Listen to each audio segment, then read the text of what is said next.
All right, pull up a chair. Let me tell you this wild story about the guy who basically started it all.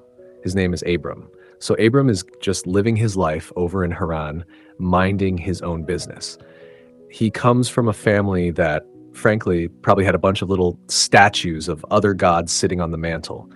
Then, one day, God shows up, and God doesn't beat around the bush. He says, Abram, I want you to pack your bags. I want you to leave your country, your people, and even your father's house. Just go. You can just imagine Abram standing there holding a half-eaten sandwich. Go where exactly? And God's basically like, I'll show you when you get there. I mean, seriously, my GPS needs more info than that just to get to the grocery store. But God isn't finished. He lays out the deal, and it's a blockbuster. He says, listen, if you do this, here's the promise. I'm going to make you into a great nation. Small problem, Abram and his wife Sarai are old and have 0 kids, but details. I will bless you. I will make your name great. You will be a blessing. I'll bless the people who bless you, and I'll curse anyone who messes with you. And get this, every single family on earth is going to be blessed because of you. Spoiler alert, that last one is the big one. It's the arrow pointing way down the road to Jesus. This isn't just a real estate deal, it's a rescue plan for the whole world. So what does Abram do?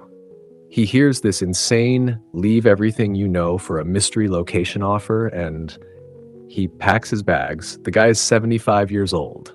He's not a spry 20-something. He's at the age where you're supposed to be complaining about your back and yelling at kids to get off your lawn. Instead, he's loading up the camels for a cross-country road trip with no map. That, my friend, is faith.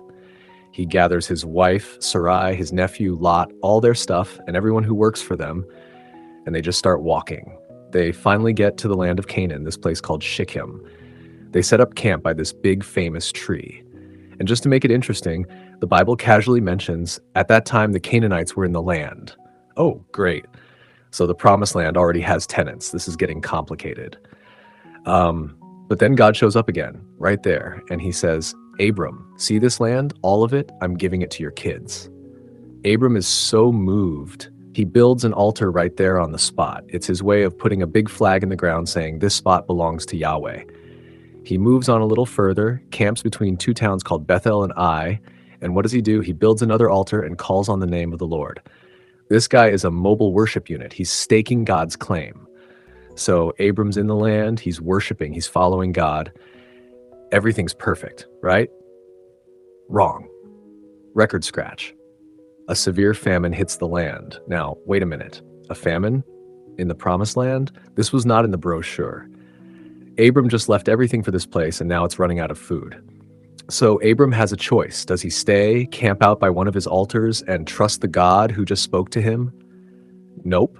He does what most of us would do. He panics. He looks at the most powerful, richest, most food-filled country on the map and says, let's just wait this out in Egypt.